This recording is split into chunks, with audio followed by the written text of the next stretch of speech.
What is up, Streamland? I am your host for the evening, JD Rosario from Unstoppable Comics, aka J the Unstoppable, on all social platforms. Thank you for hanging out with us tonight on August 29th, Friday, 8 p.m. We are live on YouTube, on Facebook, and back live on Twitter. What? I know. We got to give everybody a chance again.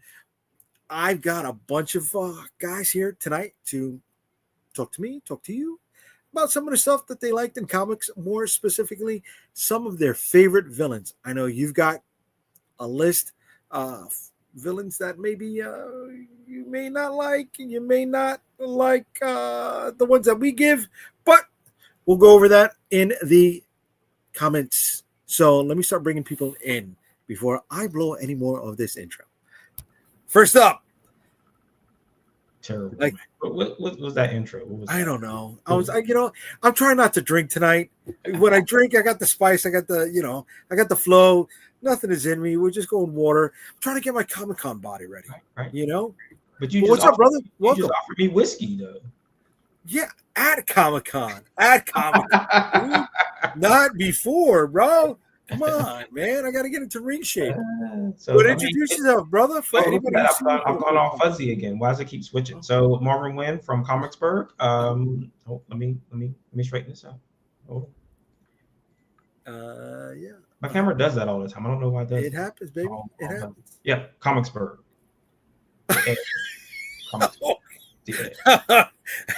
Man, woo! Over to on our intros. Let's see if my next guest for the evening can bring a little bit of flavor. What's up, kid? Yeah, can't follow that. Yeah, when Jay mentioned Conbot, I was just like, oh boy, we're going downhill pretty fast now. Hey, how's it going, guys? Yeah, Unimont, artist, illustrator for The Road to Oz. That's available on Global Comics for free. Take a look. You can also see the campaigns on Kickstarter for both Chapter 1 and Chapter 2, which Chapter 2 should be shipping out in the next 45 days. Okay. Yes, Lorraine. Surviving. There we go. All right. Next up to the show. What up, kid? Yeah, I heard you say you're the host. Yeah, I'm the host. Not really. What do you mean, not really? But anyway, I'm JD Calderon, and that's all that really matters. I'm here. That's all that matters. Okay? I'm here. Thank you. All right? Okay, you're here. That's all that matters. Way to go. All right. And finally, rounding out the rest of the cast for tonight. What up, bro? So two things. One, there's no such thing as Twitter. That doesn't exist anymore. That's 2021. Get over it. There's no more Twitter. That's right. And two, I'm the actual host of the show tonight. See? Yeah. Okay. Well, you know what? Let me take that back because it says a premium account on X. Twitter is required to create live broadcasts on their platform. Please upgrade to a premium subscription on X or stream to a different destination. I shall be streaming to a different destination. In fact, you could do things for free on the X. What's the song say? X gonna give it to you. And it just did. Silly me. Here I am. I'm like, oh my God, look at all these people that are streaming on X today. Wow. I doubt all of these people are paying for that live stream. Stupid me. I guess they You got to figure out if you can do it on TikTok. There's no option for that. That's a good one. I know you can go live like by yourself, but I don't think you can connect it to anything yet. Yeah, I guess I would need to have just like a separate camera or something go directly to it. You could do YouTube, Facebook, LinkedIn, X, Twitch, Instagram, Kickstarter, Brightcove, Hoppin, and other platforms. It says. What's other platforms? Other platforms. I know it lets you get RSS feeds. You need a server. You need your own server to do it. So it's not super reach, but you just get like an old other phone and just have that. Yeah. That's I got a couple. I got 2 or 3 different iPhones that we just never flipped over. We're rock and rolling. We'll rock and roll with it. Don't worry about it. We'll figure it out. Let me see. Here we go. Everyone hates X and X is. Oh, Ooh, dropping it like it's hot already. Okay, all right. Listen. Don't say that on the street because X gonna give it to you. Damn. Yeah. What about Blue Sky? Blue Sky's not an option yet, babe. Blue Sky's not an option. I wish it was. Does Blue Sky have streaming? The streaming feature? I don't know. Who the hell uses Blue Sky? I have an account. I just figured out how to use Threads today. So do I have to start the show off with the quote? Go with the quote. Let's hear it. Nobody cares. Nobody cares. Nobody fucking cares. Blue Yeah. Sky. Jesus Christ. All right. Okay. Listen, we hear people are chiming in. LinkedIn doesn't work. Freaking. There's nothing. LinkedIn. You were trying to stream on LinkedIn? It's an option. I did What about twice. Twitch? You have a Twitch I got account? no. No I don't have a shit. Twitch account. No. But I got quite a few people on LinkedIn, and I thought that would have given us something. How about Nothing. Reddit? I don't have Reddit.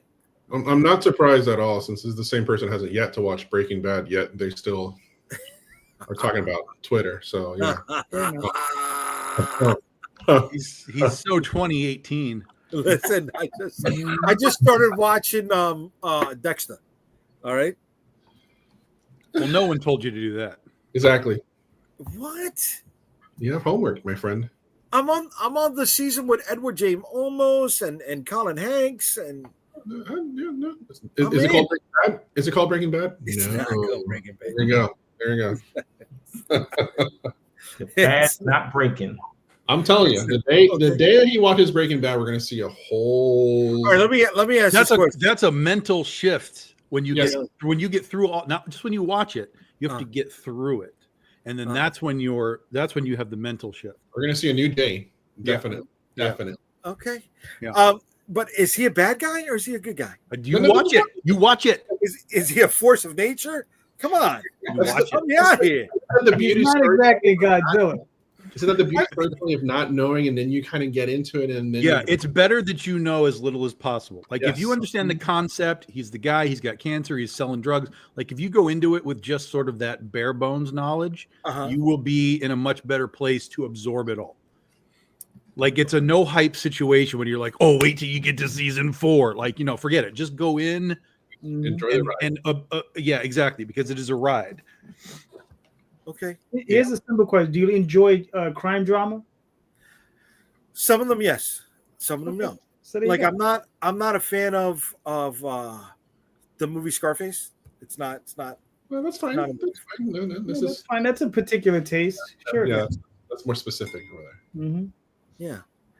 But I mean, 70s. It had a certain aesthetic to it.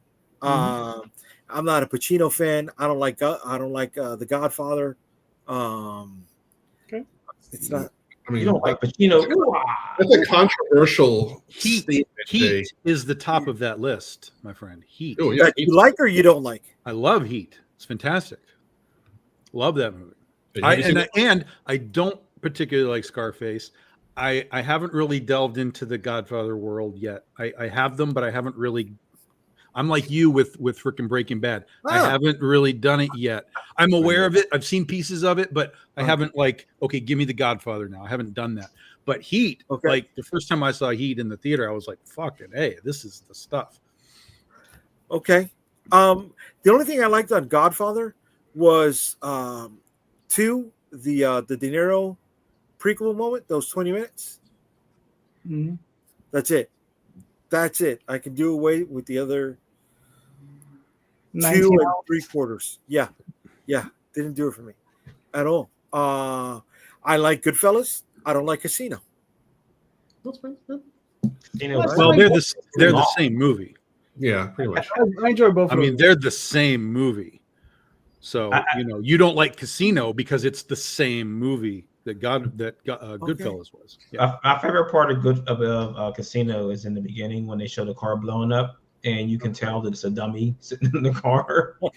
Like it's so obvious. Like you can tell because there's a time shift in the movie, and you see the dummy show up, and you're like, they couldn't do that better than that in that shot. With all the money, right? It's like The Irishman. Really, Right. you couldn't. you couldn't find the kid. You couldn't wait a few more weeks and find the 20-year-old who put De Niro through all of that tech to make him even younger than they had made him on The Irishman, because that was a bad one. That was a bad one. You know what? I don't even like Bronx Tale. I don't like most of those kinds of movies. Casino is at the top for me because I just love Las Vegas. So it all blends and works together. I like the cast and everything too, but as far as the story goes, I love the Las Vegas, and the fact that I found out that shit was based on a real guys. I was like, yo, that's even crazier. So I love it. In fact, Casino is literally on my TV right now. Like if I turned it on, Casino would play. Have you ever seen Boardwalk Empire? I couldn't get into it. I wanted to, but I couldn't. Yeah, I'm the same. I enjoyed that one. I really enjoyed that one. That's the Was it who's the guy? Buscemi. Yeah. See, but I liked Oscar. I know. Forgive me. I don't know. Don't beat me up. Here we go. Back to What the hell is Oscar? Oh, thank you. I mean, thank you. Don't encourage him. Don't encourage him. Thank you. Sylvester Stallone was a mobster. It's a comedy. I'm out. It's a comedy. During the Capone era. Yeah, All right. In isn't that a Chicago. comedy? It's a comedy. Young Marissa Tomei. That doesn't really count. It had. It's not a crime drama. It's a comedy. No, it was a comedy. It's over the top of crime drama. If you like Noises Off, you'll like Oscar. How did we invoke over the top in this show? No. How did that happen? Wait. 6 degrees. You went from Oscar to Over the top. Yeah. And then pretty soon we'll be at Laser Blast. Real It soon. won't be long. It won't be long. Don't bring up Laser We're Blast. gonna Blake, find what's up, brother? How we we're gonna doing? find the 6 degrees of Laser Blast. Yeah. Don't go with Laser Blast. Laser Blast was shit. See, I mean, you didn't chime in on that one though, right? Laser Blast was garbage. Laser Blast was pure unadult. Imagine I Come in Peace, right? But done by Phil Tippett's youngest animatronic student and a high school graduating class in California with porn lighting. That's what fucking Laser Blast. You just described an amazing movie, my friend. Like what you just described is an amazing movie. Now, I'm not going to say that Laser Blast is that, but you just described an amazing film. We're going to clip that and we're going to figure out how to make that movie that you just described. Okay. All right. You know what? What I just said was 100 times better than the movie fucking That's Laser. what I'm saying. You described a great film. So somehow The we don't have special it yet. effects on Land of the Lost were better than the movie Laser Blast. Like bad, man. Bad, man. Oh my God. It was bad. Oh my God. I feel like you haven't watched Land of the Lost in a long time because I haven't, but I mean, for its time, like we can accept what it is, but it's not great. So Laser Blast was any better? For the special effects, the stop motion and stuff, yes. No, dude. Yes. Come on. Yes. Stop. Yes. Stop. Yes. What was the fighting the clay fighting thing on MTV? Celebrity Deathmatch. It was 100 times fucking better than Laser Blast. You are watching movies through weird colored glasses, man. Okay. So you know what? You want me to go with a parallel? I'll go with a parallel. Do you remember Caveman with Ringo Starr? I'm aware of it, but I have not seen it. No. All right.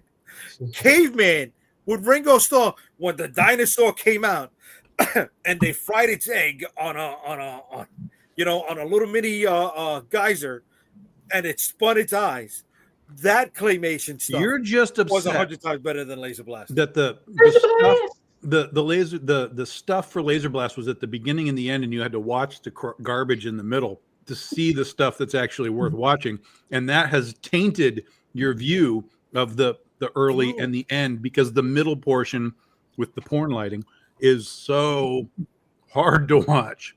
Dude, the promo image for it on Amazon was just a still from the movie that they colored over in like neon marker and stuff, bro.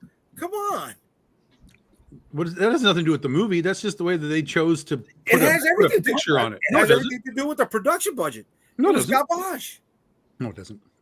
Bro, Laser Blast makes Buckaroo Banzai look like it should have won a fucking Emmy. Well, it would have actually been an Oscar, but okay. Yeah, an Emmy. You're correct. It should have won an Emmy because that's for television garbage. Mhm. Yes. That's when I saw it. I saw it on Saturday afternoon instead of Kung Fu Action Theater here in New York City, bro. Come on, that's when they used to play that. 11 o'clock was Abbott and Costello.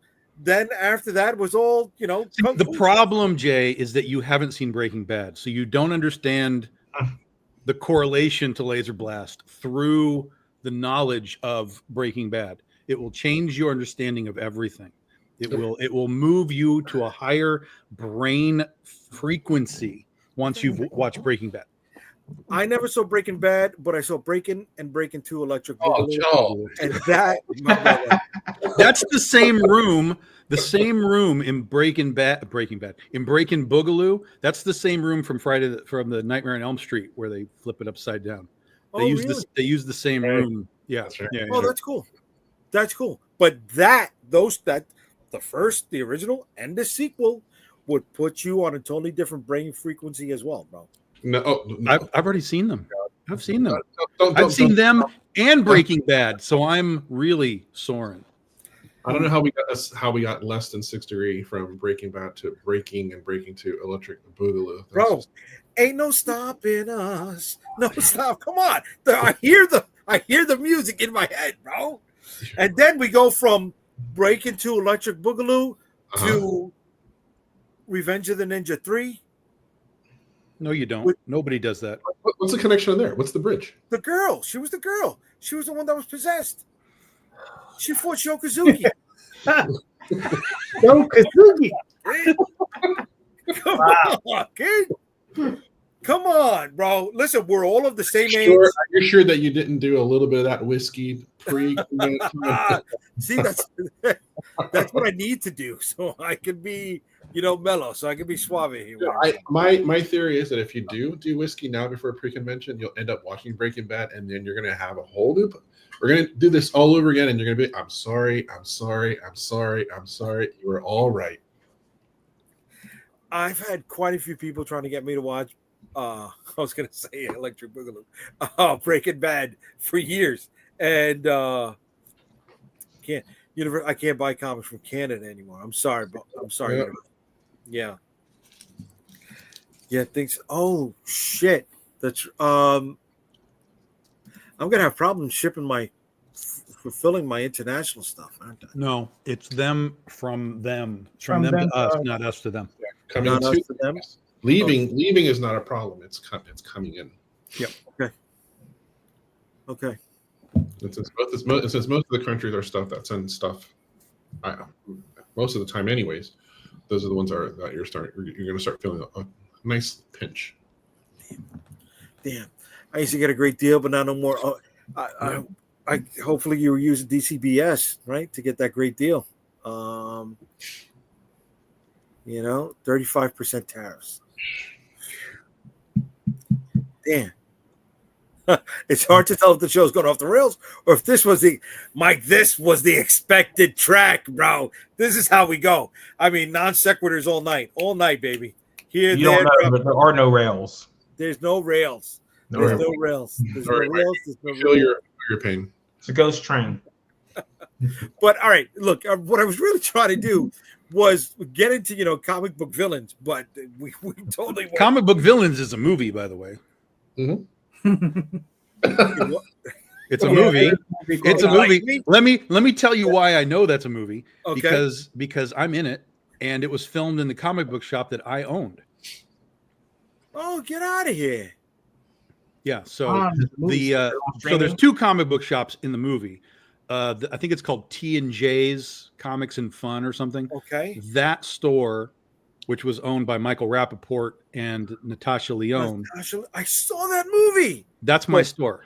Bits of it. Very cool, man. Yeah. Where they broke the glass table. The glass display. So Tubi. It's And then the other store, which was owned by dude from Gotham. Oh my God, he was in Blade. Oh what the yeah, fuck is his yeah, name? yeah. That guy. He Yeah. owns the other competing comic book store, and they actually hired me to go help design and build that shop, which was awesome. And then in his shop, if you see it very briefly, hanging in the ceiling, there's a big duct, like air ducts in the ceiling, but it's designed and painted to be like a dragon. So when it was done, we took the dragon back to my shop and we hung it up in my shop. Oh, very fucking cool, man. Very. So that Where was the shop at? My shop is in it's just north of Glendale, so it's sort of Glendale, Montrose. We're kind of like on the border, so it was right there. And it's the same street, by the way, that Will Ferrell went streaking on in. Yeah, dude, we're going streaking. Yeah, old school. That's the exact same street. So he went right past my shop. Yeah. Oh shit!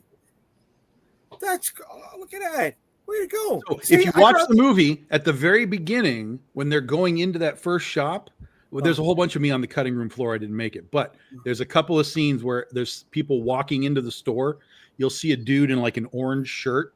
That's me. From the back, side, whatever. Yeah. Okay. Yeah. It's very brief, but yeah. You got to put all this stuff up on IMDb trivia, dude. Because I'm pretty sure that's blank. I'm sure there's not one bit of trivia in that whole movie. Yeah, no, I saw it. It looked like it was a tough watch, dude. It's not like a bad movie, but it's not anything that anyone needs to go race and see. Okay. Okay. Yeah. I thought it was a black comedy, right? It was very much. Yeah, very much so. Yes. So right? It's definitely a dark comedy. It's definitely yes. Mm-hmm. It's okay. I mean, it's okay. All right. Listen, comic book villains. So I guess yes, it was a movie that I didn't know. I've seen. I just didn't know the name. Way to be, man. Way to fucking be. And look at that. You went from comic book villains, the movie, to Here With Me. Mm-hmm. That's a hell of a leap, baby. That's a hell of a leap. I don't think that's a leap. I think that was a drop. Either way, he had to jump. You know what I mean? Either way, he had to step off that cliff, bro. He might have tripped, yeah. There's a show that started today about comic book shops. It was kind of like in the vein of an off. Is it going to be canceled next week? Because there's no comic shops left. No, there was. It's on YouTube. Yeah. Right. Okay, YouTube thing. All right. I don't follow YouTube, so I have no idea. So is it like a documentary style? Documentary style, yeah, like Abbott Elementary, The Office kind of deal, but it takes place in a comic book shop. Yeah, I got the first episode. I haven't watched it yet. Is it an actual show about comic shops, or is it like a comedy that takes place in a comic shop? Don't know yet. I don't know yet. I know it was filmed in an actual shop. Mm-hmm. I remember the Kickstarter. I'm sorry, I don't recall the name. I remember the woman, the producer, who was also in the show, was promoting the first episode, dropped today at 11 a.m. And, they ran a Kickstarter for it. Yeah, it's called The Comic Shop, a workplace comedy. A workplace comedy. Okay. So it sounds like it's just a ripoff of The Office type of thing. 100%. Not a ripoff, but like a stylistic. That theme. Yeah, that theme. Yeah. I wish them well. I really do. So long as you don't shit on the comic book shop and the people like comic book villains did, because man, they made comic book shop owners like look worse than the Simpsons did. I mean, reality sucks. Oh, that was reality? You don't know those people? Well, you haven't seen the movie. Watch the movie and tell me you don't know those people. Okay. So it's based on real people. No, they're based on stereotypes, but those stereotypes you watch. It's like when people watch The Big Bang Theory and they're like, "Oh, it's a stereotype." I'm like, I know all of those people. I've met all of those people in this industry. Like, is it stereotypical? Sure, but those are real fucking personalities that I know in this industry. So when you watch comic book villains and you're watching these comic book people sort of compete and stuff, you're going to be like, oh yeah, I know who these people are. I understand this mentality and this thought process and the whole thing. You know what I mean? In a general sense, not like, oh, that's Pete from, that store. It's just like, oh yeah, I understand that this is a real personality that exists within the community. Because my original comic book shop as a kid was a guy who sat behind a deli counter. Like the books were in the meat deli counter, like curved glass thing. He sat behind there smoking a cigarette. He had the flea market green tin box. This sounds like 1978. Like no, hardcore. This was 1991. What? Yeah. Wow. So that was one room. He had a fold-out table, well, not the fold-out table, the one that the wrestlers usually get the tables that they would, use for that shit. Right? He had all the comic books, the new ones laid out there. Yeah. And then the back room. Talk about Dexter for a second, right? You had to go through a shower curtain, which was, that opaque, almost I could see the silhouette of a body behind it. And then all there were shelves and long boxes, and you're like, oh, I'm looking for this, and you see the guy get up on the 3-foot stool and go to the top, he'll pull it down and get the books. That place was a front. That was a front. That's not a front. That's a front. You just described a front. A comic book store that uses deli shit to display their books and stand-up card tables, and I have to go in the back through this opaque curtain. That's a front. No, that's what we Other call, shit's going on. That's what we call back in the hood a ghetto shop. Yeah. Like, we have, when I was growing up, it was usually candy stores. So we had candy stores, maybe candies, and the guy would say, oh, let me see the comics. And you just pull out a pile of books from behind. And it was like from across like every era of comics you could imagine. Like, because when I came in, books were like 30, they were going from 35 cents to 40 cents. But you can still find 25-cent books in there. And, and it will go through that entire spectrum, So.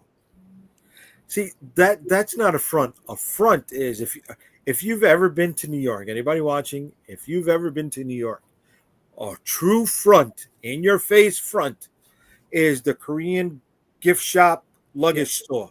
Okay, that is in Manhattan with the highest rent prices on the face of the planet.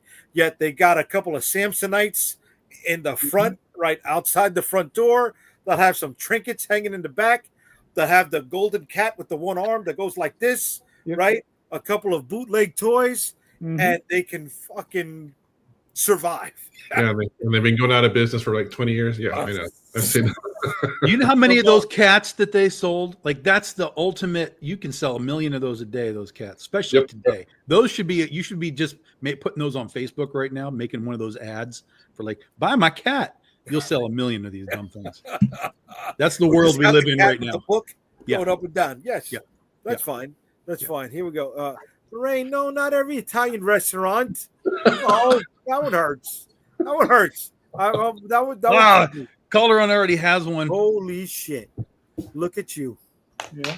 Look at you. Oh my God. That little guy for years. He's actually a piggy bank. Or a cat bank. Kitty bank. Eddie Randy's comic store sincerely, but he actually was a front for a bookie. Oh, yeah. There's a friend of ours, Manny. Yeah. Well, he rented the back to a bookie, but his stuff was in the front of the store, but there was a bookie in the back here. Oh, there's I know a bunch of places like that. I know bodegas that did that, right? They ran numbers. I know bodegas that, remember, it's plural, right? That was plural. That you went to the fridge in the back for the milk, and the shelf dropped down. The tray that the milk sat on dropped in. Somebody else knows Bushwick. And you would leave the cassiola there. It would drop, and then it'd come back up with your goods, kid. Yes. Yes, yes. One of those guys ended up working with me in the post office, and he told me even more stuff. I was like, "Oh, jeez." He became a pastor. You know, they always find God. They always find God after they fuck things. Um, uh, did Breaking Bad? Did he find God? Did he find Watch God? the show. You don't get any hints. There's Yeah. no I hints. can't watch it then. If he found There's God, no I can't. hints. There's no hints. I'm so unreligious. It's not even funny. I can't. I'm done. I'm done. Breaking Bad. See now, if you said he found Godzilla because of the movie, I would have been like, okay. There are no Godzilla references in that show, which is its only flaw. True. Yeah. Okay. There's not even a reference. There is a Scarface reference. That happens. Scarface. Scarface. What was it? Not Scarface. What was the other one? The French Connection. I'd rather watch the French Connection over Scarface anytime. I think that was a better crime drama, right? I could take you on the path that Gene Hackman drove underneath McDonald Avenue, underneath the F train. I know that whole fucking course. 100 times better than Scarface, I feel.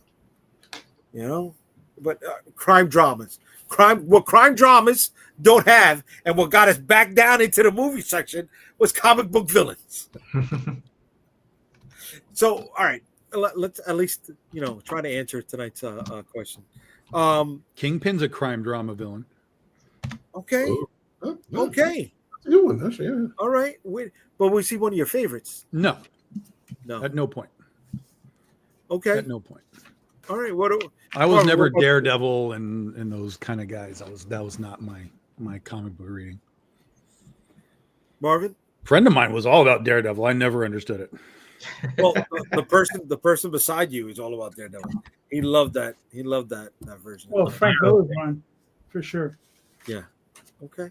But can you name me a better run in comics? I don't know. Exactly. You don't know. Yeah, no. Because it doesn't exist. I'm sorry. Yeah, I am going to say it does. You know what? Fuck Really? that. What is it? What is it? Tell me what it is. The Claremont Burn run on X-Men. Bullshit. What do you mean bullshit? Bullshit. Because it wasn't gritty? Because it wasn't gritty? Because it wasn't. It's good. It's not that good. You understand? It's like comparing, I would say. Well, let me ask a question, JD. Go ahead. Do you like it because it's so ground level versus the X-Men, which is like the fantastical sci-fi stuff? Let me tell you something. I don't like Daredevil. Okay. But I like Frank Miller's Daredevil. Okay, but why? What's the direct connection? I think the direct connection has something to do with the way it was written. You understand? You got to remember, it's a thing of the time period. Of course, right? yes. At that time, there was nothing else written like that. Chris Claremont and John Byrne, what they did was a classic comic done well, but it was a comic and it felt like a comic book. Daredevil was something that was just different for its time. You understand? It felt more noirish, which wasn't introduced into that type of thing, up until that point, right? It just felt very different. And here's the other thing. It still holds up. Whereas I can read some of the old Chris Claremont, John Byrne, whether it be Fantastic Four or X-Men, and some of that dialogue just doesn't hold up. Okay. Some of the dialogue doesn't hold up. I'm with you on that. But did your favorite villain come out of that? No. Run. Like I said, I'll be dead honest with you. I do not like. I don't like. Other than Frank Miller's work on Daredevil, I don't care for the character. Although Ann Nocenti did do a good run. I liked some of her stuff too. And Harlan Ellison wrote us one shot that was actually really good too. Okay. Yeah. Because I read and here's my biggest issue with Daredevil, and this has nothing to do with anything, is everyone who's come after Frank Miller has been aping Frank Miller ever since. You got Bullseye, you got Elektra, you got Kingpin. Yeah. It's like they should have a moratorium on all those characters. Ninjas, just get them out of the book. Right. But that's almost every comic since the 80s/90s now. Like everyone who's writing now is like, well, I remember when I liked Mr. Sinister, so I'm going to put Mr. Sinister and the Goblin Queen. Like everything is just a Tetrising of the pieces now. And I think that's why we're in such a sort of bad shape within the comic book industry. But I also think that the other side of that coin is that because we went through the image revolution and all that kind of stuff, and Disney, well, then Marvel, now Disney Marvel, is notorious for not like, hey, you created this thing, here's a check for $1 million. Like, they don't do that. So there's no incentive for writers to create anymore. It's easier for them to just say, you know what, let me just play with the toys that I like, rather than, you know what would be awesome? What if this new villain came in and was this badass and did this type of thing? And then it's very, like, for example, Null, right? Those guys created Null for the Venomverse and got nothing for it. Yeah. So I think that the creativity is low because of that. But here's something though, like I just recently, I got the Marvel 2-in-1 omnibus, right? Mm-hmm. And going through it, I'm reading it. It's mad goofy. It's a lot of fun, but it's like really old school goofy stuff, right? Yes. But the one thing I noticed, every issue has has Ben Grimm, the Thing has another, and then it has another hero, but it also has a new villain in every issue, right? And these villains you hardly ever see ever again, right? Why? Because most of them are like, "Ooh, I'm after this glass cat," But like it's still a unique villain that you can build. If you have any semblance of talent, you can sit there, build a story around that character that's unique to that character with a new hero, right? And then just play in that dynamic with it. It doesn't really matter, I think that but again, I still think that goes back to the creative part, right? Yeah. It's like, even if someone were to take it, like, hey, there's this thing from Marvel 2-in-1 number 78. And I've turned it into the next Null, like, they're still not going to get shit for it. Yeah. No. I mean, the creativity is down immensely because of that. So it was like, I would say, like, maybe the 90s is probably the last time we kind of saw something new. At that point, when Image broke off, obviously, and a little bit more, then after that, it really became, I'm going to create this character. Sure, my name will be everywhere, but you're not going to get a dime for it because, of course. Whether you work for hire contract, you've released everything to Marvel, now Disney. Now fast forward 20, 30 years, no one wants to do that, Okay. And if there ever is a new character, they'll publish it once, and that's it. They're probably just going to wait unless there's some sort of agreement or something going on behind the scenes to get that from the owner or creator, and then that's it.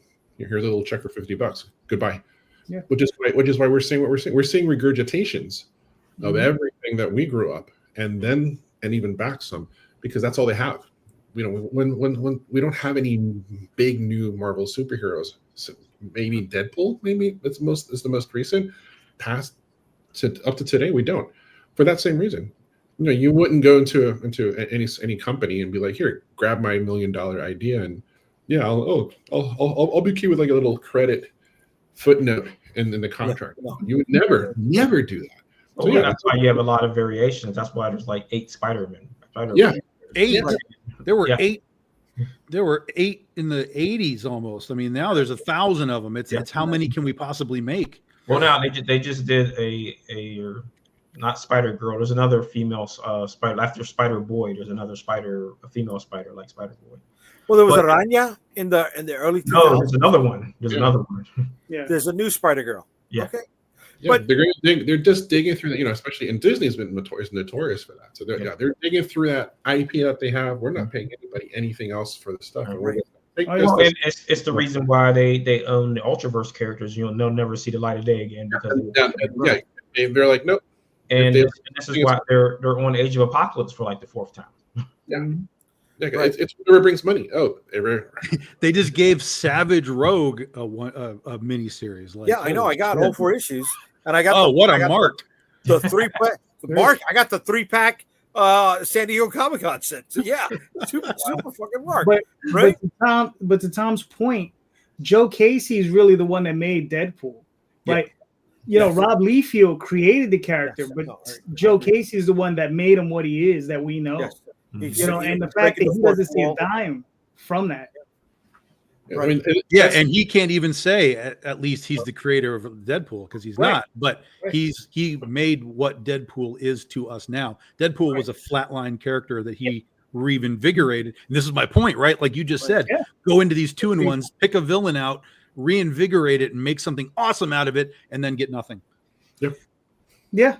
But yeah, which is Because you had those two Joe Mad miniseries, right? Yeah, but you're still back in the 90s at that point. Right, Yeah. and then you had the Joe Casey ongoing that started off.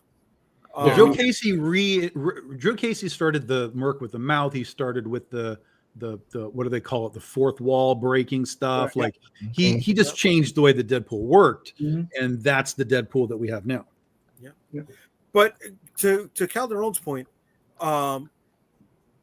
there's over 5,000 characters in the Marvel universe, and they're barely touching 3 to 5%, right? Because that 3 and 5% is what's keeping everything, all the lights on. Yeah, but I mean, how Like, many more? are we going to risk it for something like this? Maybe this and that, but no. It's like until something happens, but it's never going to happen because unless you kind of give incentives to the artists, creators, and writers to do this, The writer, okay. Like for instance, I work in the tech industry. Everybody that works in tech, one of the key things that makes people want to do what they're doing is because you get stock options from when companies go public. That's the biggest incentive of all. You work there 5-10 years, company goes public, you got a nice chunk of change. You don't have even a fraction of a fraction of a fraction of a fraction of that in comics at all. We know it. We've seen everybody posting up lately. Oh, here's my residual check, 5 cents, 3 cents, right, 2 cents. And these are guys that have been doing it for 20, 30 years. You would expect that they're getting at least a couple hundred. And even the ones that are getting a couple hundred, they should be getting even more than that.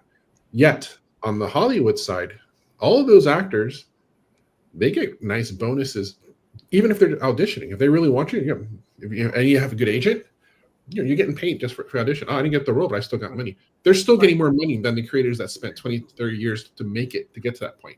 So, yeah, that's why a lot of people are hesitant. That's why it's better to go independent or Image or whatever, because you still keep that. But everyone's like, oh, maybe you shouldn't do that because if you go to Marvel, you can be bigger. Yeah, but then the value to working to Marvel or DC in my eyes is that you can take that and translate it to your own work. I wrote Wonder Woman. Now I write my own stuff because people then understand. Oh, I know what that is. It's the Captain America moment. I understand that reference, right? But now then you can translate it over. Hey, I wrote Wonder Woman, blah, blah, blah. Now I write my own stuff. And same thing within the context of just comic conventions too, right? You can tell them, hey, I'm doing my own stuff now, but I did write for DC. I did write for Marvel. That has value to the convention goer. And you might even get a free Artist Alley table or something out of it because you can promote, oh, we have a DC writer here, and then you can go do your own stuff. That's the true value. You're not going to see anything. Now, obviously, if you just want to exist in those characters and that's what you want to do, go do it. I'm not going to tell you not to, but most people are going to go in there and just, like we just talked about, just Tetris the pieces that they're allowed to play with versus I have a great idea for you, Marvel, and here's this new character for you. Like that'll never happen anymore. That's almost going to be unheard of. Right. So what pieces would you guys Tetris? Right. So Marvin, if you had a shot to work at either Marvel or DC or fuck it, Dark Horse, right? You got to pick protagonist A and add antagonist B. What company and who would those be slotted into? So back in the 90s, there was a character, and I think he's still around, called Solo. Okay, yeah, that green guy, Green Punisher guy. Yeah. Well, powers. Yeah, he was a mutant, but he's never been with the X-Men or anything like that. He could teleport. I would take that character and maybe Jack of Hearts or something like that. I mean, I just like to play around with that character. It's like a Punisher type character, like you said. I would take the green costume and throw it in the garbage. Give him something better to wear because it's not tactical at all. And just see what you could do with him. I mean, he could be a villain or a hero because he can teleport into a bank, take all the money, and run off of it. Okay. I mean, same thing. Excuse me. Let me add the caveat. What Marvin covered it, but what B or lower tier hero and villain would you Tetris? So what first came to mind is I was thinking about hardcore from the early Valiant stuff, which I loved. I would have, if I had the opportunity, I would take that with the main villain being Toyo Harada, and then I would mix that in with the whole Weyland Yutani corporate aspect of it. Put that in together because it kind of blends in really nicely, that particular world. And then from there you can spin off into if you want to do aliens or whatever. That's the first one that came to mind. It's kind of funny that you hit it hardcore because I just introduced my friend Grant to hardcore. Like we were at a show and I went dug through like the quarter bins and found like 6 issues of hardcore and introduced him to them. I like that. Really cool. Yeah, I will say the first 20-ish issues were really good. I'm particular with the ones that Lapham was doing up until when he left and then he started doing Warriors of Plasm. But even the storyline and concept in general was valiant, but still a little bit different. Mm-hmm. But it still tied in with like I guess that whole sort of like psych ops and corporate espionage and part of it. I really felt they could explore it a little bit more. But yeah, if I was given a chance, I would probably take that, mix it in with the whole Weyland Yutani thing and how that plays out. Because at one point, what they were doing are basically cyborgs and kind of leading up to that. So Amin's Tetrising is like, let's do big crossovers between 2 companies. That's his little bit of Tetrising. Listen, Valiant doesn't exist anymore, right? I mean, yeah, they do. Dude. Yeah, kind of, sort of. Kind of, sort of. They're on my release schedule, so come on. Calderon, where would you go with that stuff, bud? All right. Well, if we're gonna go obscure, I would go Phase 1 Phasers as far as a group of superheroes that I'd like to bring back from the dead. Mm-hmm. Possibly even Dragon Force. I think that would be fun. Okay. Right. Then as far as a villain is concerned, I forgot what group she was with. It was in the Defenders. There's a character called Ruby Thursday. Oh, Jesus Christ. Dude. Yes, the red orb head. Yeah, the red orb head. Yeah. And then but she was with a group and they isn't that the red ghost people? Yeah, I think so. Yeah, the red ghost people. They had the guy with the gorilla body and the guy head.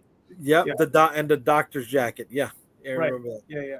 Wow. I would definitely go for something goofy like that. You went way deeper in the weeds than I was. Wow. Going. And I thought that I was like swimming with the crocodiles. I think those are the ones I would go for. Yeah. Okay, Tom. Where, how far in the weeds were you going, buddy? Not that far. Not that far.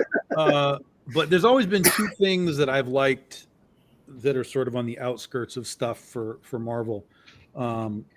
The first is the Circus of Crime. So it's like the Ringmaster and Princess Python and I mean, they're literally a circus, right? Yeah. And they would just like rip off the people that would come to the circus.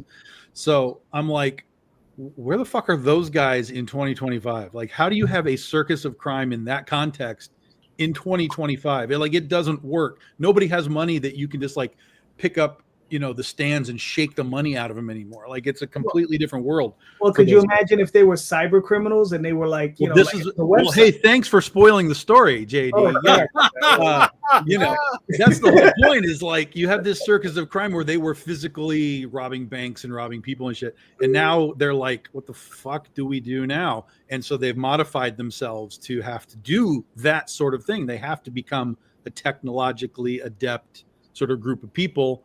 Would they even still have the circus? Is there any value to that? Are they just tapping into ATMs now where they're trying to like steal codes out of ATMs? Like, I just feel like that would be a really interesting and funny sort of group of people trying to figure out what the fuck do we do, now that the world has changed and it's just all different now. And then as far as the villains go, I've always loved the old school Serpent Society.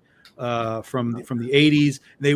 Recently they were called Serpent Solutions.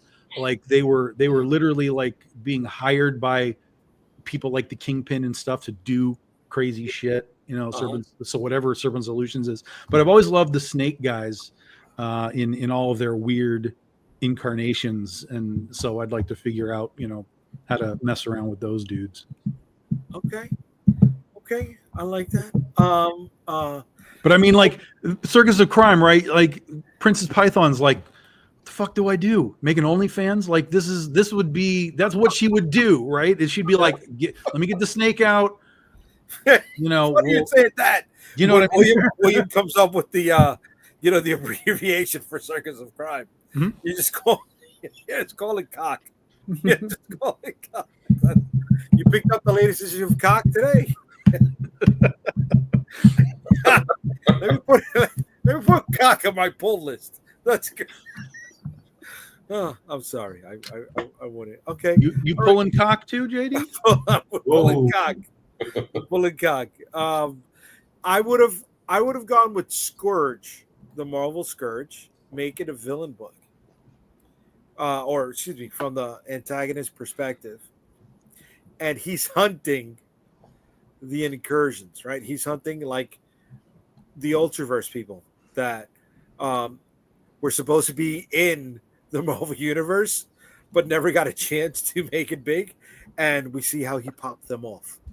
You know, it's a little bit of a play of why we don't see them. He was successful. Scourge kills the Ultraverse. That's your. Well, yeah.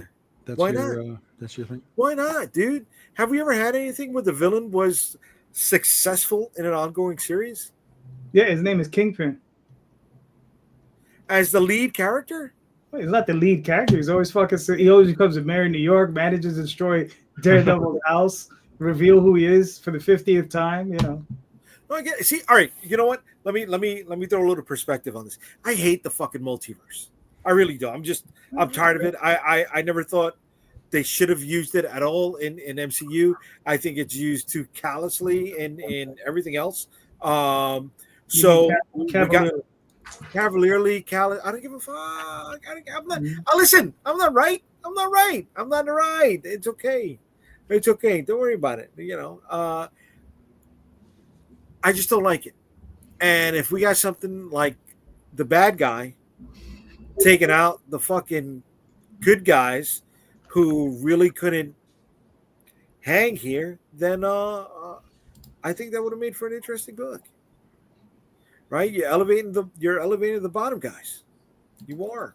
I mean, look. The problem though is that we've already learned you can't kill characters that have. I mean, again, unless you're in the situation of like the Ultraverse or something along those lines, you can't kill things that have market value for the future.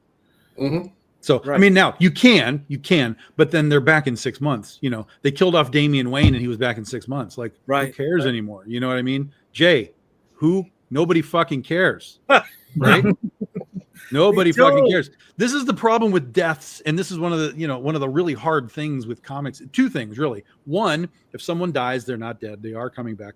And two, there's no organic evolution to the stories anymore.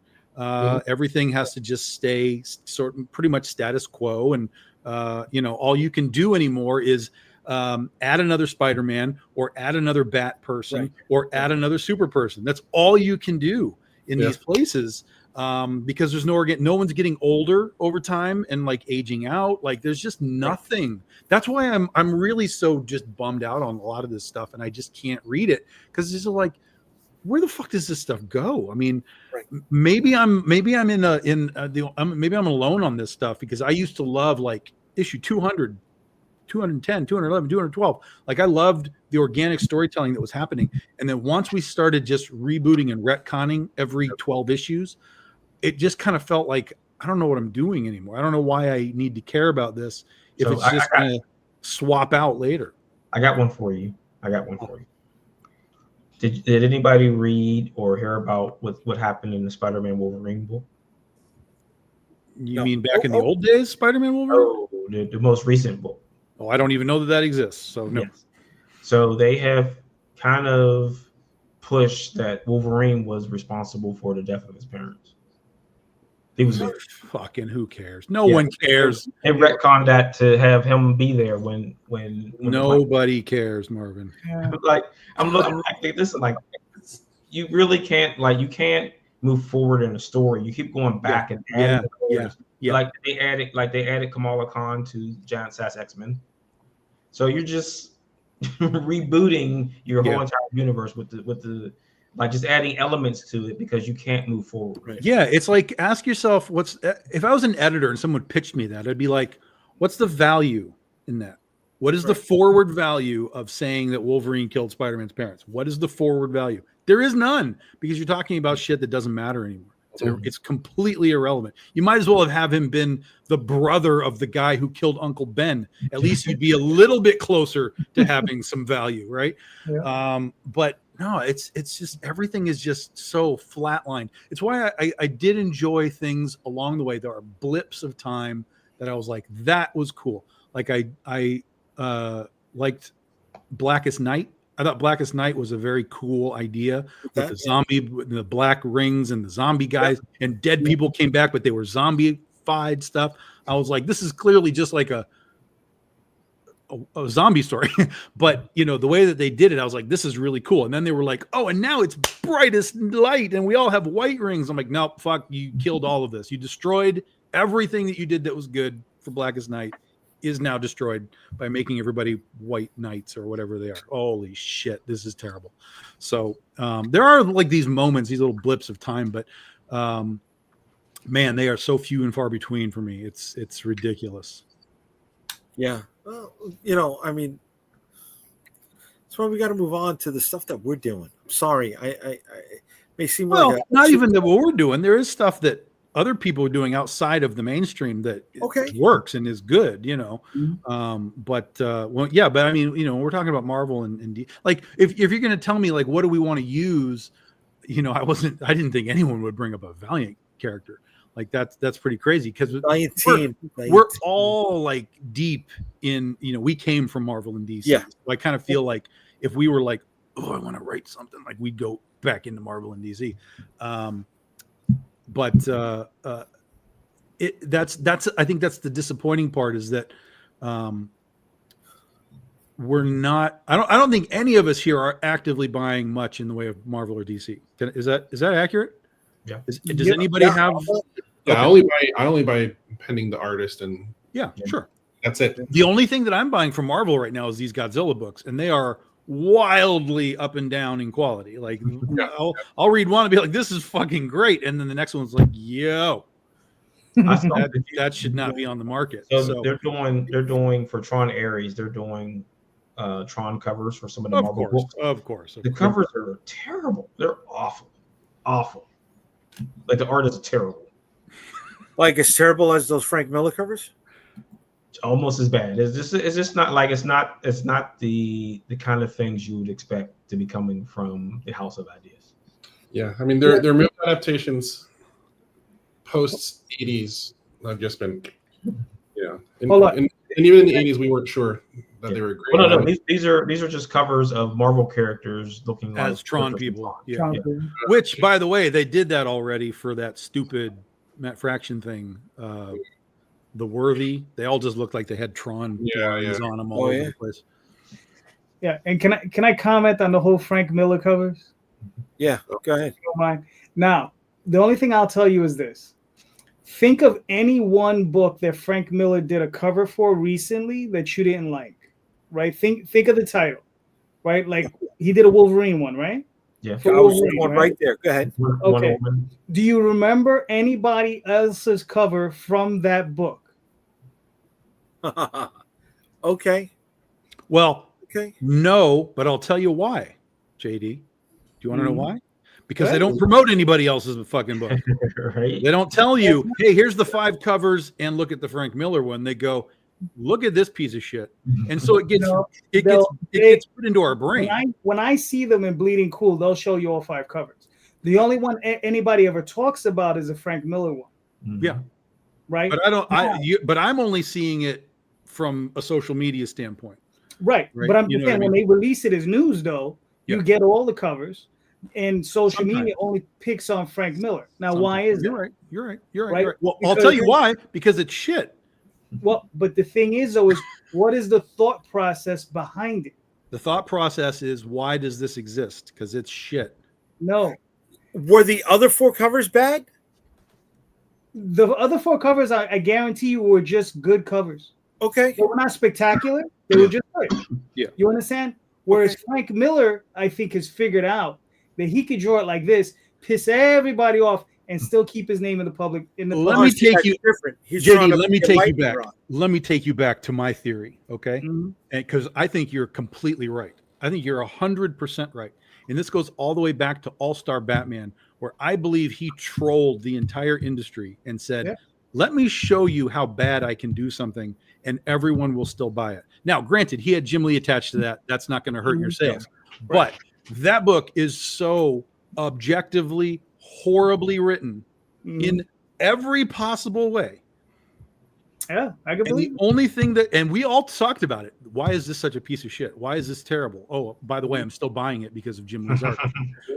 So yeah, and and so I fully believe 100%. You're right. I think he has just sort of checked out and said they're going to pay me regardless, and so I'll just do whatever it is that I want to do and feel like doing. And if at any point they don't want it, they can just say don't come back, but they keep coming back.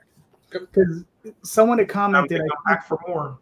Yeah, I think it was on one of the Dark Knight 3. I think it was. I know.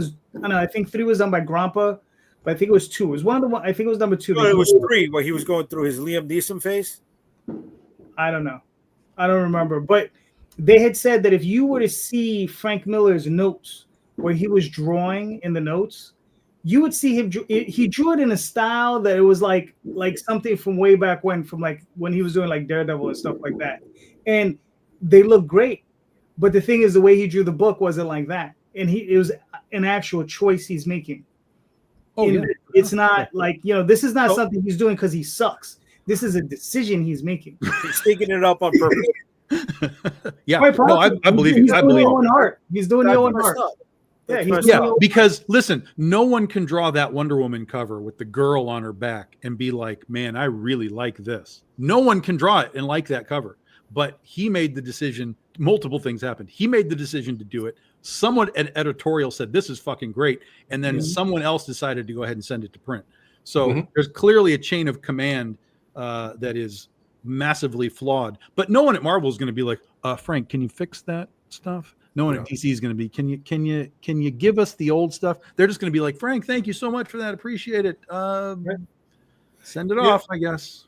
If you were anyone outside of comics and you would show the first Frank Miller cover and that Frank Miller cover, people would be wondering, oh, did this guy have a stroke? Yeah. Is this money for, I'm not, that's not me trying to joke. That's me being like legitimately objective. It's like it's such a like there's a difference between like what he did with Daredevil and what he did with Sin City, right? But Sin City is a stylistic choice, but it works. It's composition.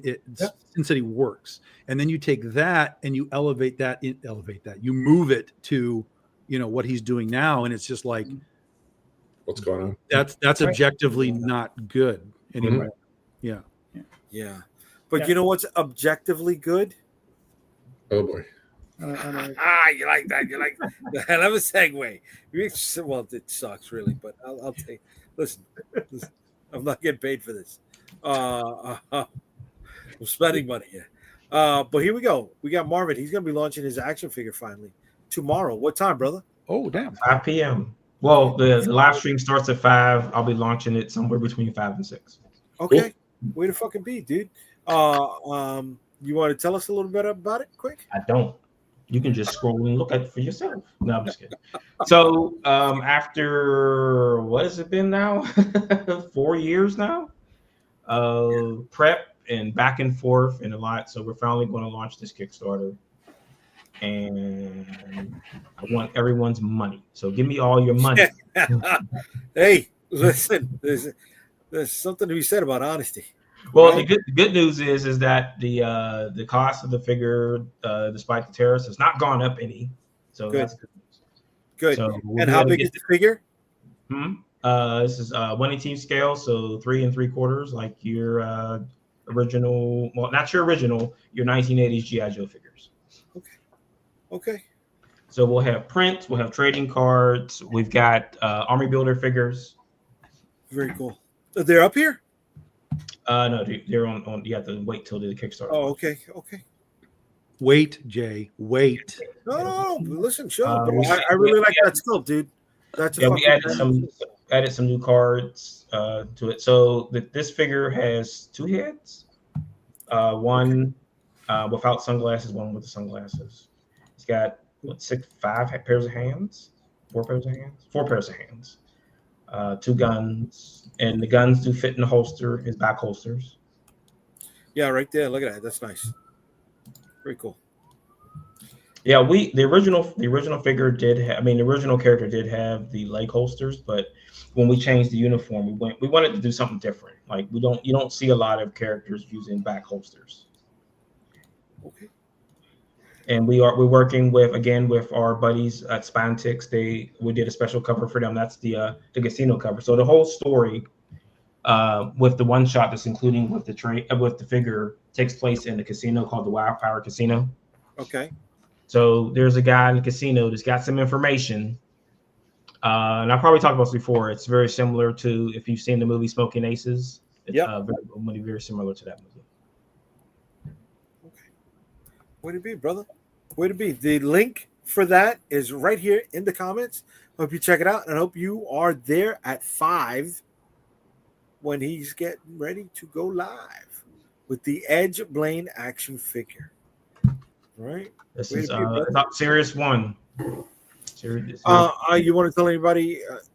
Whatever. We'll go over it tomorrow. Yeah. I don't want to put you on the spot like that, but way to be, brother. Way to be. I'm looking forward to it. I wish you the most success. I know how hard that shit is gonna be. Oh. Most definitely. I'm just glad that the tariffs didn't kill the whole thing, because I may have had to do what a lot of other people have had to do recently with their action figures, and so I'm like, can't do it. Sorry. Well, what's funny is I spoke to my action figure guy, and he was like, because of what you're saying, like, we're busy right now. People are trying to get their shit in. Yeah. And I'm like, okay, all right. He goes, I'm waiting for you. I'm like, okay, call me. I hope we fun. But besides that, we got Mr. Calderon over here. We have, this is the Oswald Chronicles. What might I see? I cannot tell. 1 through 4. This is a story of Oswald telling the tale of when he was in Dream and first becomes emperor and meets his wife, and the first time he falls in love with her. So that's this story. Along with that, there's also the backstory of the religion that the people he became the emperor of took over, and him battling against the evil god that was ruling over them. So, and him trying to remove it. All right. So yeah. Way to be, brother. Yeah, this is Jade's work. It looks beautiful. Yeah. This is Jade Gonzalez. I've been working with her. She's been putting up with me, I think, for the last 15 years. Poor thing. Yep. Poor soul. Oh. Yep. All right. Yeah. But listen, it doesn't take away from the kind of work she's doing, brother. No. She does great work. It's banging. Love it. I love it. I think we got another 13 days, 12 days. So we still got a little bit of time. Look at that, man. It's playful, but it's also, sharp. Love it. All right. So you said what, 12 more days on that? I think about 12. 13 or 12, something like that. All right.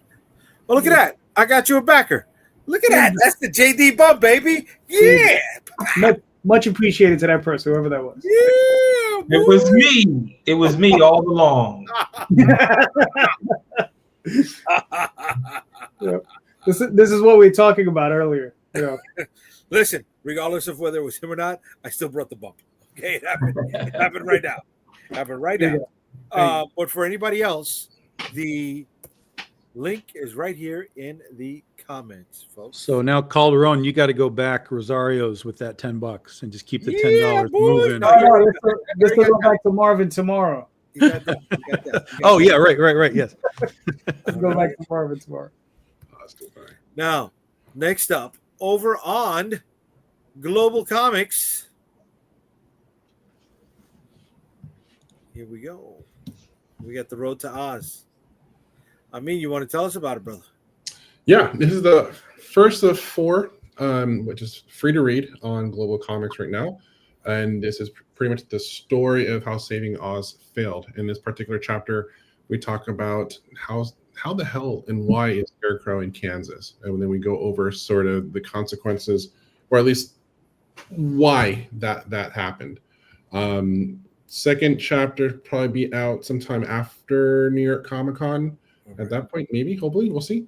And then from there on, I'll have the 3rd chapter on probably in January, and the 4th, I'm looking to have that up in March. Very nice. Now, did they do the guided view, or did you have to do it? No, I did it. And it was actually a lot of fun. It gives you a lot of control on how to set up the storytelling for it. Okay. But definitely areas of improvement. But it's I like it. It was a lot of fun. Very cool, brother. Mhm. Very cool. Very cool. Hope you're making dough over there. And you said part 2 is coming out when? Part 2 should be up on Global Comics. Should be late October, November. Okay. Are you bringing copies with you to New York Comic Con or no? No. For 2025, the only Tampa was the only convention I had that. But for 2026, I'm going to have the book tour with all 4 books. Okay. Starting with St. Pete Comic Con in February. Nice. Anybody wants to pick the book up? Right there is the link in the comments. Global Comics, The Road to Oz. I know somebody that does an Oz-themed show. Is there? Yeah. There's tons of Oz stuff. It's just there is? Okay. Yeah. Don't chime up. Don't chime in or anything, Mr. Don't chime in at all. Nobody cares. Nobody cares. You got the guys who directed Jesus Christ. I lost the fucking name of the movie. Forget the joke. Amazing segue. Nobody Amazing cares. Segue. Nobody cares. The movie. What was the movie with George Clooney where he kept going after the hair pomade in the 19 Oh, Brother, Where Art Thou? Yeah. Oh Brother, Where Art Thou? Okay. So the sequel to that was an Oz movie. Tom had the director to that on the show the other day. The fuck are you talking about? I'm sorry, his movie reminded me of Oh Brother, Where Art Thou, dude. It did. I'm not knocking him. I'm just saying it reminded me of Oh Brother, Where Art Thou? Okay. You didn't get those vibes? I don't watch that trash. Dude, George Clooney movies. I don't watch that trash. It was a Coen's brother movie. I don't watch that trash for sure. You didn't like Ocean's 11? Not really. No, it's Are you okay. kidding It's me? okay. It's okay. But I don't. It's not like We need 2 Jeff Rosaboski and the biggest Ella Fitzgerald ever. Come on. no one bro. knows what that is. No one knows what that is. Anybody who knows that movie knows what that is. Nobody knows that movie. Don't say nobody knows that movie. That's a good movie, bro. It's not. Calderon, did you like the movie? Which one? Ocean's 11? Yes. Yeah, I enjoyed it. 12 was nice. 13 was garbage. Yeah. But 11 was. Listen, I enjoyed it because every time you saw Brad Pitt, he was always eating. yeah. See, I told you about this last week, Tom. And why was he always eating, Calderon? Because he was quitting smoking. There you go. There you go, bro. And it added Wow, so deep. What a great reason. to watch but it's that just something fucking else, movie. bro. I just thought is they were trying to make the good-looking skinny guy fat. That's all I thought. That's That's what I thought the director was trying to do. But here's the thing, bro. That's all Hitchcockian, right? If you let the viewer, You're still pulling cock? I'm hitching cock now. Remember, it's different. Don't encourage him. Go for it. No, dude, it is Hitchcockian, right? If you let the viewer, the reader, whatever, draw their own conclusions, right? They stick to the material that much more. They remember. Between cock collisions. Cock. Well, now you're the one colluding with cock. I'm not doing anything. I didn't even go down that door. You reopened it. We closed that shit an hour ago, bro. You're like,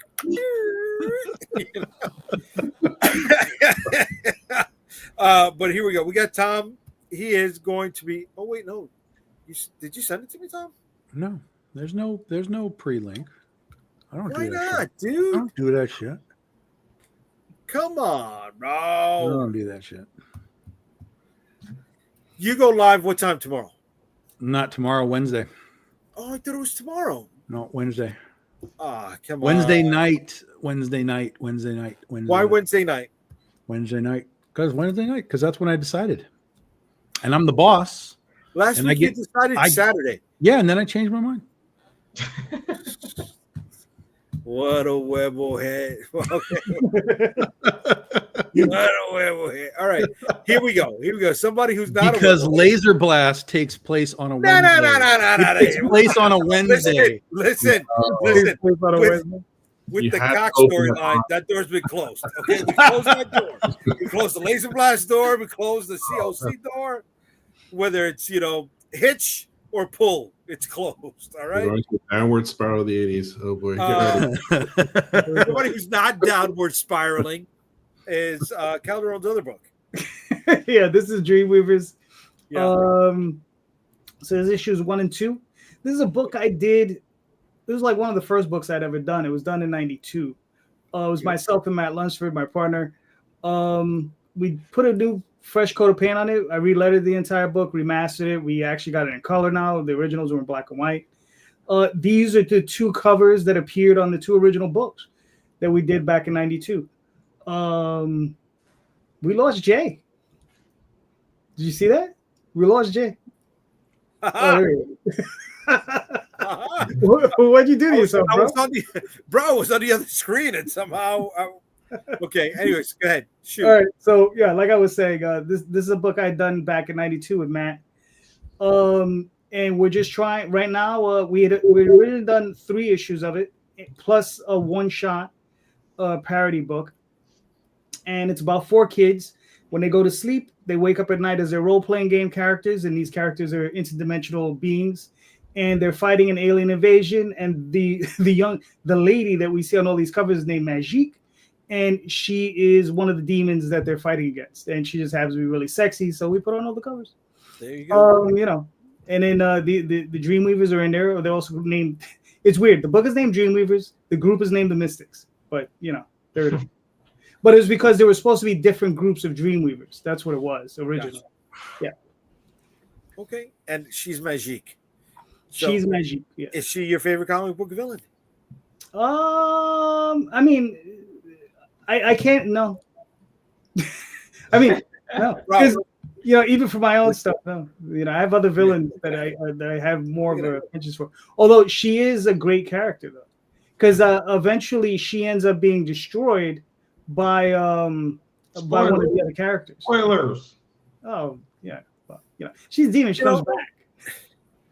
As many times have we seen her nude, and blacked out nude. Are you really seeing her nude? If you actually buy those covers, you will get her nude. But you got to buy those covers first. You got to buy those covers. But now nobody comes up with the COC stories. You know what I'm saying? You can. It was before. They were too busy looking at the great looking form. That's what it was. There you go. All right. Okay. Can I just say something real quick? I was joking about the Laser Blast on Wednesday thing, but I went and looked it up, and it released on March 1st, which was a Wednesday. There you go. You picked Wednesday because that's when Solomon Grundy got married. There you go. Show me the documentation, Marvin. I could show you mine. So Jay, are we gonna answer this the question of the show? Yeah, we're gonna answer the question after I show off my book. Okay, good. No one cares, Jay. Yeah, of course we care. Of course we care. God damn it, you fucking care. Why else am I paying for StreamYard? I need him to care. Damn it. Shit. All right, so here we go. We got 9 more days left. We have unlocked our first stretch goal. We have unlocked our first backer goal. So. Physical backers get an extra sticker. Both digital and physical backers either get the full print trading card or get a digital version of the trading card so they can see the front and back, read it, see what's going down with that. The early bird special is over. Returning backer holochrome card is still in play for any returning backers. All right, here we go. We got a couple of preview pages. Besides that, this is our digital catalog. So if you are running out of space at home, but you still want to read all of our stuff, you can get this, and this is a great value. I think when you look at it, each book is less than $3, maybe two and change. So here's our first stretch goal that was unlocked. Our second stretch goal is popping up right there. All right. Then we have the first backer goal. Like I said, unlock our second backer goal. We are, I think, 21, 22 backers away from unlocking that one. For those who want a little bit extra spice, we have our blood red foil stamped variants. They're only sold in the set. We don't have many of them. And then we have our ever expanding trading card set that can be added on to any campaign, and some of our t-shirts. So we got 9 more days left. She ends on September 7th. I hope you all will join us. Is that a Wednesday? It is not. It's not a Wednesday, bro. It's not a Wednesday at all. Jay's just gonna skip Wednesdays forever now that he knows that's Laser Blast Day. Laser Blast Day is Wednesday. Laser Blast Day. That was a bad fucking. And you got your own bump. You went up a backer. Oh, I went up a backer. I didn't even notice that. All right, way to be. I don't know who backed me, but thank you. I appreciate you. Yeah, I know. You are. I guess it was you, huh? I was meaning to do it like a few days ago. I just remembered. So the bump is the bump. You know what I mean? We take it. This is the bump. All right. So, with the time that we have left, let's finally touch on the question of the night. Favorite comic book villain? I'm going to start with Marvin, and we're going to go around the horn. So, doesn't matter what company, doesn't matter what era. I mean, it's kind of a loaded question, right? Because over the years, how many villains have become heroes and kind of tore themselves out of like the villain, like a Harley Quinn or Lex Luthor? Even though, like, I would say Lex Luthor was probably the one because of something he did in New 52. So in the New 52, if people didn't read it, he gave a bunch of people superpowers and he had a kill switch. Yeah.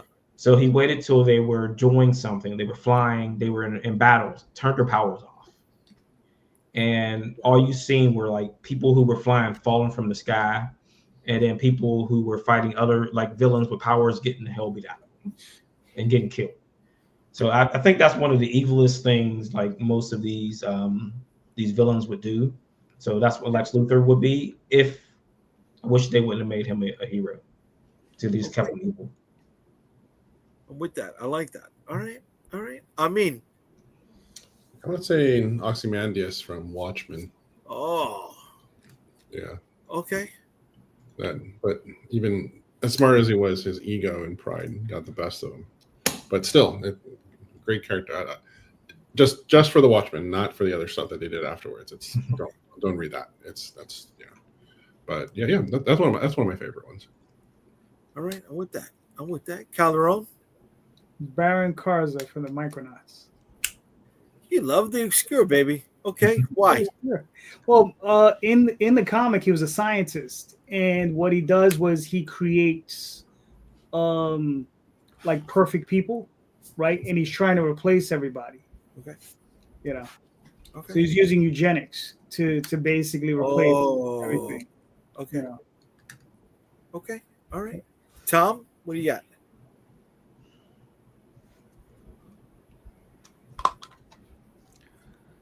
Ruby Thursday. I don't know that. I don't know. Honestly, I don't know.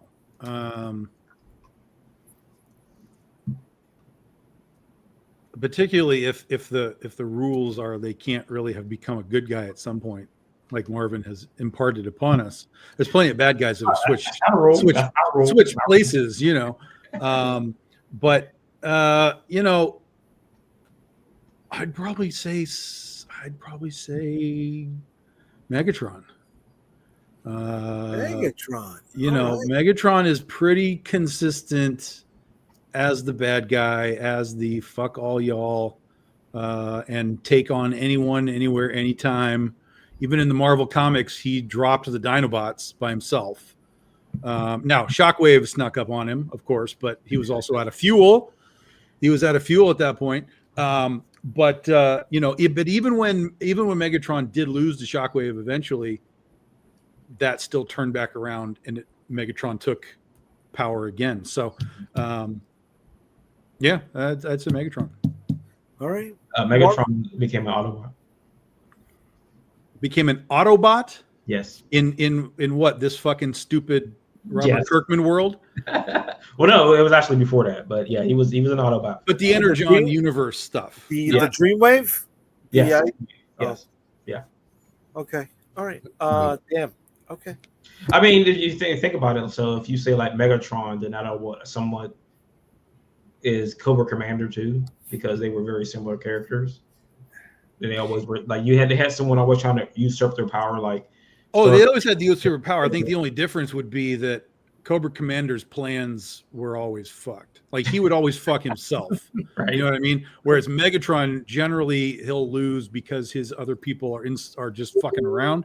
Right. In Cobra Commander's place, it'll be like it's like when they had the Weather Dominator and they were basically like, "This is it, we win, it's over." And then he's like, "Throw that lightning at him," and they reabsorbed the lightning and fucked it all up. So Cobra Commander has a tendency. Oh yes, the lightning shields. Holy shit! Yeah, that's when they had the black pyramid over the half of the globe, right? That's G.I. Joe. That was Pyramid of Darkness. The Weather Dominator is they were using volcanoes. They're just fucking shit up and giant hail and stuff. And you can't absorb hail. It's just fucking up all the mirrors. And then Cobra's like lightning, and they were that was when Storm Shadow and Spirit were playing with the big hockey puck. Yes. Yeah, that was Pyramid of Darkness. Yes, Pyramid. Oh, wow. No, that's the Weather Dominator. Is it? Yes. No, the Weather Dominator. No, that is the mass device. That is the mass device. Yeah. Yes. 100%. Because that's the theme. No, that is not the mass device. False. That's the Weather Dominator. The Weather Dominator got hit, blew up into 3 parts: the little spire, the disc, and the big block. Yeah, he's right. Yes. And they were fighting over. They had the block, and they were using it. They were under it, using it for oxygen. Right. And they were playing hockey with the disc. Yes, that's the Weather Dominator. Man. Wait. Okay. The one where Duke fought Conan in the pyramid, where they used the spearmint gum to block the fuck. Yeah, that's the first one. That's the mass device. That's the first miniseries. That's the mass device. Okay. Yes. Yeah. What are you doing right now? What are you doing? We've been around the fucking block, bro. We've been around the fucking block. Okay. You're supposed to be the G.I. Joe guy. I am the G.I. Joe guy. I remember when they went into the Egyptian afterlife, and somehow they came out in the boat upside down, and they dropped. Okay. But I remember G.I. Joe guy. Is that where Steeler went crazy? Steeler went crazy in the alternate universe, right? Yeah. He never came back. He died. He died. But okay, all right. A favorite villain? I'm gonna go with Mr. Sinister. The guy played the long game. I mean, the long fucking game, dude. Right? Just to get somebody's seed, he regrew a brand new brand new Jean Grey just to get Cyclops' Hugo. You know what I'm saying? And he was in it. He was in it for a while, bro. He was operating from the back. Damn. Was that one writer on that? No, it was different people trying to rehabilitate it. Yeah. Yeah. So I mean, I wouldn't doubt that. It's another retcon. Yeah, it's another retcon. Yeah. Because remember they rewrote it where he was running the orphanage that Scott was at. Yeah, right. Yeah, he started off with Claremont, right? Mm-hmm. Because the seeds were dropped right before that Alpha Flight Asgardian miniseries, or the 2-parter was done. Mm-hmm. Right? The annuals. Yeah. Oh, they were the annuals? Okay. Mm-hmm. Yeah. Then they hinted at it. And it wasn't until X Factor came about that they start to dive into it more, right? And then it was in after the Inferno saga, Yeah. right? The epilogue that they revealed the whole orphanage thing, and so we were going Claremont, Simonson. Who else? I have no idea. Okay. It's about the time I tapped out on a lot of that stuff. Really? See, I was in 100%. That was like the in the 80s, early 90s stuff though. Like yeah, Inferno was the 90s. Yeah. Yeah, Mutant Early Massacre and all that stuff. That's sinister. yeah. I had a lot of that. I sold all that stuff. Yeah, but it was. I mean, that was before it kind of went. But it wasn't revealed that he was. It was retconned that he was the lead of the Marauders, right? For the Mutant Massacre. Well, no. He was there with the Marauders during Mutant Massacre. Oh, he was. Yeah. Okay. It was when then they kind of put some more in there when they did Australia, when they were in Australia. Okay. Because that's when they did they had the separate teams then. Because I know that book. I think it's X-Men 232, 223. Yeah. His first appearance. That's like a $7,500 book, depending on. I mean, then when you kind of went to X Factor, then they mixed in, then they brought in Apocalypse, and then they started. Yeah, it went off the rails. Well, yeah, I mean, because like I was saying before, is that you're on Age of Apocalypse again, and Apocalypse was dead, and now he's back again, and now there's some kind of other stuff going on with Apocalypse. Like, didn't Apocalypse become a good guy for a while too? Yeah, he was part of the Quiet Council of Krakoa. And then he sacrificed himself, and now he's back again. Fucking terrible. Yeah. How long till Galactus is a good guy, protecting planets from some other larger thing? He was. That happened already. What was that team? There was a team that he was part of. The team with Silver Surfer and Quasar and them. Yeah. Okay. Yeah, I tapped out after Annihilation. During Annihilation, I couldn't. That was when I gave up on. I mean, but like you said, is that it's just spinning in a circle. I mean, and then like even during the Krakoa stuff, when they like turned the X-Men they turned the whole thing into a copy machine. Like, oh, you can die. Who cares? We'll just make a copy. Yeah. Okay. That's so they're all pretty much dead. Everybody's a clone. Everybody's died at least 5 times. What happened with the Brian Michael Bendis young ones? They went back to their own town. Did they eventually go back? Really? Mm-hmm. Because I loved that story. I thought that was so great. And then when they were like, time to go back, and they were like, nah. I was like, fuck you guys. You fucked all this up again. Yeah. And they found something back. So, and then like you had during the Krakoa stuff, you had Beast running around making clones of himself, and then he was just experimenting on everybody. So he became the Beast from Age of Apocalypse. Yeah, well, it was originally Dark Beast, but then he kind of like joined forces with the regular Beast, and he showed him this is what we could be. And then he started cloning himself. He killed Dark Beast, cloned himself, and then was like experimenting on Wolverine and all the other characters and everything. Oh shit! Like he had a mindless Wolverine doing his dirty work. Okay. Did he kill the French guy? Not the Gambit, the other one? I can't remember. I mean, I just remember that because it was so ridiculously stupid. Yeah, it just all right. That's a hell of a way to end the night, right? It was so ridiculous and stupid. That's where we went today, folks. That's where we went, and I'm excited that we kept so many people here interested for so long. Thank you. You know, I think we all should take a pledge, like we do the Valiant pledge, where they were like, "Dead is dead." Dead is dead. Dead is dead, man. I mean, listen, dead is dead. There are ways to work around it, but you can't come back 10 years later and be like, well, he's just alive. You got to plan for that sort of fake death. And then I can accept it because then I can see you had a plan. Like, oh, they died and this building fell over, but like they survived. Like, okay, that's fine.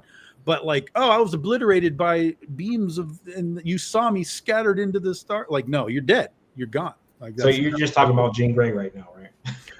Jean Grey. We'll put her in a cocoon at the bottom of the ocean because we can. Well, remember the last time she died, she was dead for almost 10 years, and then they brought her back. That was That's a true. cocoon. Yeah.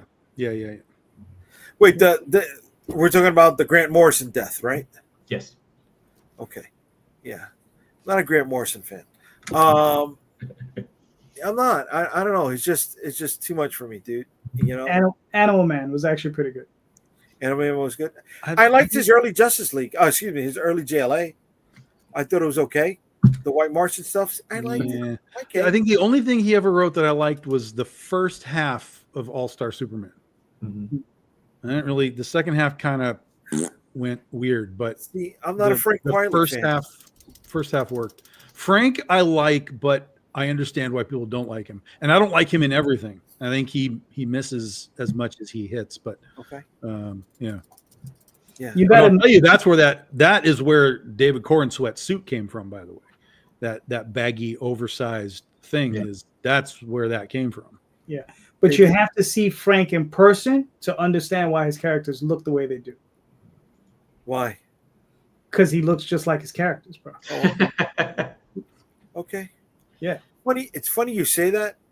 You ever notice how perfect Jim Lee's jawline is?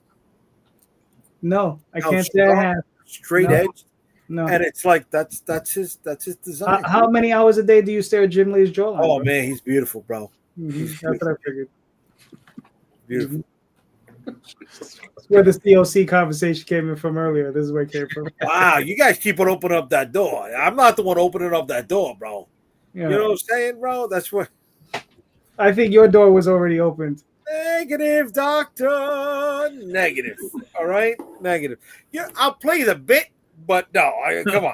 Come on.